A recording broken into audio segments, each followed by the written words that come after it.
आइए इस बीच सीधे आपको सुनवाते हैं प्रियंका गांधी वाड्रा क्या कह रही हैं। किसानों पर थोपने के अत्याचार को स्वीकार करते हुए उन्हें वापस लेने की घोषणा की। मैंने अखबारों में पढ़ा है कि आज आप लखनऊ में होने वाली डीजीपी कॉन्फ्रेंस में देश की कानून व्यवस्था संभालने वाले आला अधिकारियों से चर्चा करेंगे। लखीमपुर किसान नरसंहार में अन्नदाताओं के साथ हुई क्रूरता को पूरे देश ने देखा। आपको ये जानकारी भी है कि किसानों को अपनी गाड़ी से कुचलने का मुख्य आरोपी आपकी सरकार के केंद्रीय गृह राज्य मंत्री का बेटा है। राजनीतिक दबाव के चलते इस मामले में उत्तर प्रदेश सरकार ने शुरुआत से ही न्याय की आवाज़ को दबाने की कोशिश की है। माननीय उच्चतम न्यायालय ने इस संदर्भ में कहा है कि सरकार की मंशा देखकर लगता है कि सरकार किसी विशेष आरोपी को बचाने का प्रयास कर रही है। महोदय, मैं लखीमपुर के शहीद किसानों के परिजनों से मिली हूँ। वे असहनीय पीड़ा में हैं। सभी परिवारों का कहना है कि वे सिर्फ अपने शहीद परिजनों के लिए न्याय चाहते हैं और केंद्रीय गृह राज्य मंत्री के पद पर बने रहते हुए उन्हें न्याय की कोई आस नहीं है। लखीमपुर किसान नरसंहार मामले में जांच की हालिया स्थिति उन परिवारों की आशंका को सही साबित करती है। देश की कानून व्यवस्था के जिम्मेदार गृह मंत्री श्री अमित शाह जी एवं उत्तर प्रदेश के मुख्यमंत्री श्री योगी आदित्यनाथ जी आपके उसी मंत्री के साथ मंच साझा करते हैं।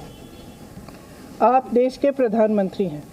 आप देश के किसानों के प्रति अपनी जिम्मेदारी अच्छी तरह से समझते हैं। हर देशवासी के लिए न्याय सुनिश्चित करना प्रधानमंत्री का कर्तव्य ही नहीं, उनका नैतिक दायित्व भी है। कल देशवासियों को संबोधित करते हुए आपने कहा कि सच्चे मन और पवित्र हृदय से किसानों के हित को देखते हुए कृषि कानूनों को वापस लेने का अभूतपूर्व निर्णय लिया गया है। आपने यह भी कहा कि देश के किसानों के प्रति आप नेक नियत रखते हैं। यदि ये सत्य है तो लखीमपुर किसान नरसंहार मामले में पीड़ितों को न्याय दिलवाना भी आपके लिए सर्वोपरि होना चाहिए। लेकिन केंद्रीय गृह राज्य मंत्री श्री अजय मिश्रा टेनी अभी भी आपके मंत्रिमंडल में अपने पद पर बने रहे हैं। यदि आप इस कॉन्फ्रेंस में आरोपी के पिता के साथ मंच साझा करते हैं तो पीड़ित परिवारों को स्पष्ट संदेश जाएगा कि आप अभी भी कातिलों का संरक्षण करने वालों के साथ खड़े हैं। यह किसान सत्याग्रह में शहीद 700 से अधिक किसानों का घोर अपमान होगा। अगर देश के किसानों के प्रति आपकी नीयत सचमुच साफ है तो आज अपने केंद्रीय गृह राज्य मंत्री के साथ मंच पर विराजमान मत होइए, उनको बर्खास्त कीजिए। देश भर में किसानों पर हुए मुकदमों को वापस लीजिए और सभी शहीद किसानों के परिवारों को आर्थिक अनुदान दीजिए। धन्यवाद। जय हिंद।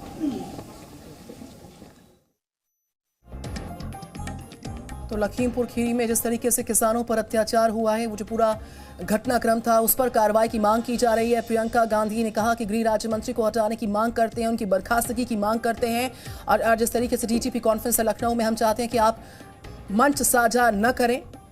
केंद्रीय गृह राज्य मंत्री के साथ उनको हटाने की मांग लगातार कांग्रेस द्वारा उठाई जा रही है।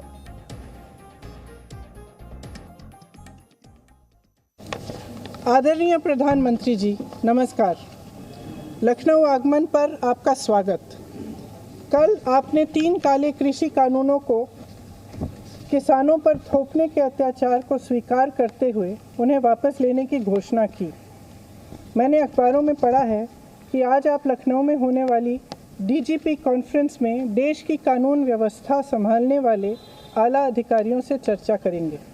लखीमपुर किसान नरसंहार में अन्नदाताओं के साथ हुई क्रूरता को पूरे देश ने देखा। आपको ये जानकारी भी है कि किसानों को अपनी गाड़ी से कुचलने का मुख्य आरोपी आपकी सरकार के केंद्रीय गृह राज्य मंत्री का बेटा है।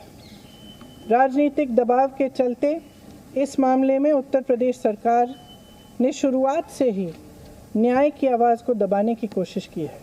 माननीय उच्चतम न्यायालय ने इस संदर्भ में कहा है कि सरकार की मंशा देखकर लगता है कि सरकार किसी विशेष आरोपी को बचाने का प्रयास कर रही है। महोदय, मैं लखीमपुर के शहीद किसानों के परिजनों से मिली हूँ। वे असहनीय पीड़ा में हैं।